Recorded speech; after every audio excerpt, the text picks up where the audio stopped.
Le programme d'investissement prioritaire décliné par le gouvernement est estimé à presque, sous réserve des validations d'ici l'après-midi, au moment du Conseil des ministres, est estimé à 1500 milliards de francs CFA.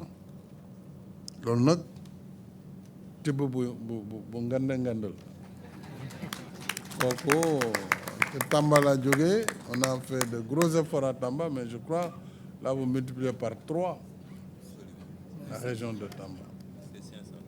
C'était 500 milliards à Tamba pour les 3 ans. Et c'était important. Sidiki était très content. Thiès, évidemment, c'est une population plus de 3 fois. Tamba, c'est plus de 6 fois, voire 10 fois.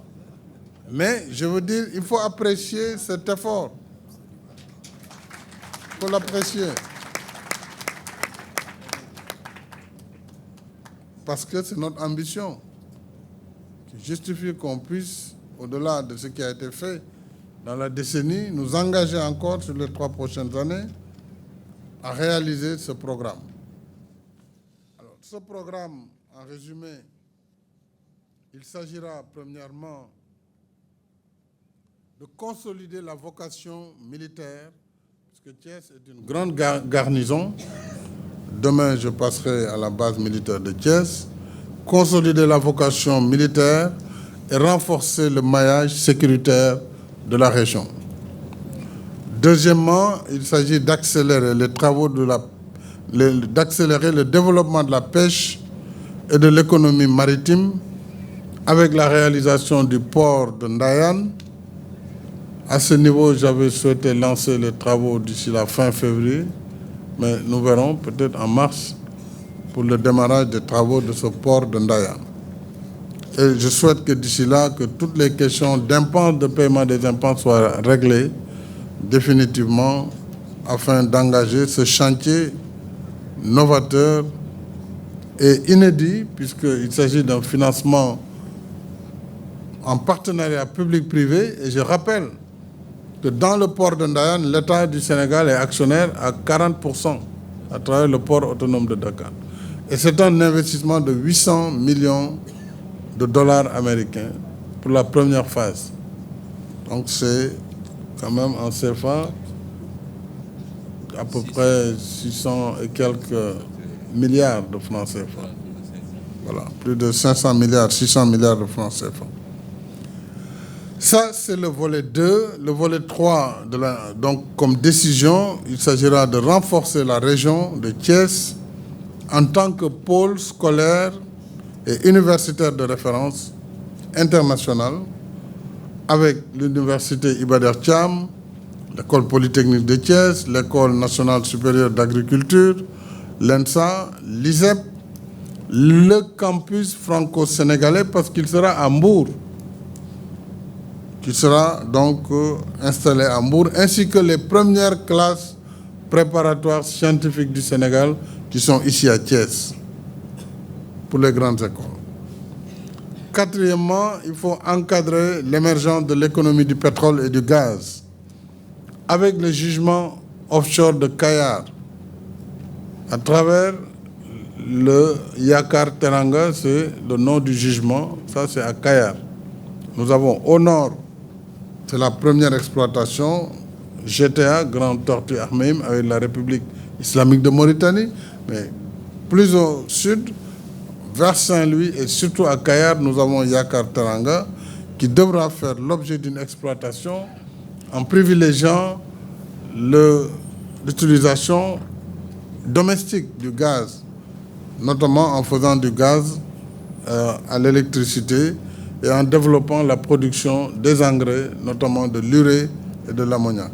Donc ça, c'est une perspective qui va changer radicalement le Sénégal à l'avenir.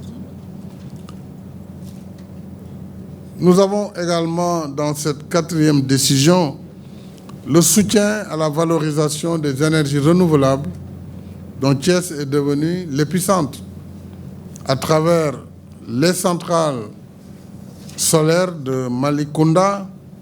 Mais là, demain, ce n'est pas une centrale solaire à Malicounda. Malicounda solaire, nous l'avons déjà fait il y a 2 ans. Mais demain, nous avons une nouvelle centrale thermique avec Africa 50. Mais je rappelle que nous avons les centrales solaires de Mewan, de Mérina Dakhar, la centrale éolienne de Taïba Ndiaye dans la région de Thiès. Donc Thiès est le hub en matière d'énergie renouvelable du Sénégal. Bien sûr, nous en avons dans d'autres régions, mais vous avez la plus grande partie de cette énergie renouvelable. 5e décision, il faut accélérer la relance du chemin de fer. Et demain, je serai avec les cheminots pour le lancement effectif de la réhabilitation de la ligne Dakar-Thiès-Tambacounda et assurer l'ancrage du hub ferroviaire de Thiès. C'est pourquoi je parle d'une 3e gare future, mais ça c'est la gare du TR futur et je demande au ministère des Infrastructures de mettre à l'étude déjà avec la SENTER l'extension de ce TR vers Thiès, mais également vers Mbour pour la future phase. Mais le TR, il coûte cher, hein? Il ne faut pas croire que tous les jours, on connaît mon TR.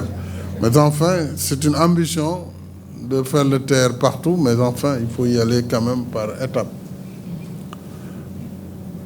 5e décision ou 6e, c'est de réaliser dans les délais indiqués l'hôpital Seydi Hadji Malick Sy de Tivaouane. Les travaux ont débuté et d'engager la programmation et la réalisation de l'hôpital de Mbour et l'hôpital de Thiès de niveau 3. Donc ça, c'est dans la nouvelle programmation. Ce n'était pas dans les schémas pour Thiès. J'ai estimé que Thiès ne peut pas être dépendant de Mbour ou de Tivaouane compte tenu de son statut de capitale régionale.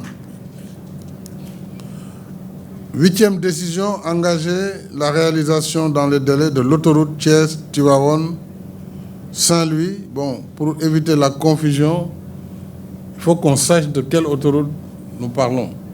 Soit c'est Dakar-Tivaouane qui passe par Mboro. Alors en ce moment, ne me parlez plus d'autoroute Thiès-Tivaouane. Ce n'est pas possible.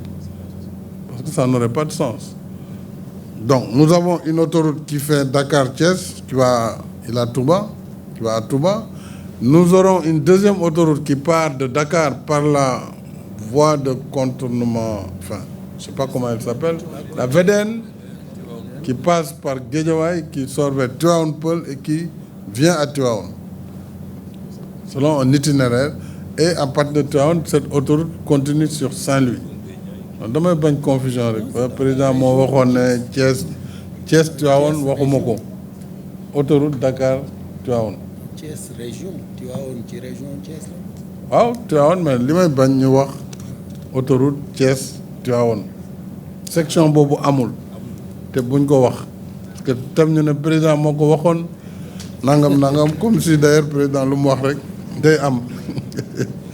Lu baax la parce que loolu aussi yaakaar la parce que au moins day war a tax ñu xam ne mais en tout cas dinañ lancer l'autoroute Dakar Tivaouane qui continue sur Saint-Louis. Alors l'autre décision c'est également qui concerne la région de Thiès en matière d'autoroute, c'est de terminer le tronçon Mbour-Fatick-Kaolack qui est en chantier présentement. Jusqu'à Thiadiaye, c'est dans la région de Thiès. À partir de Thiadiaye, après, nous, on prend la région de Fatick et la région de Kaolack.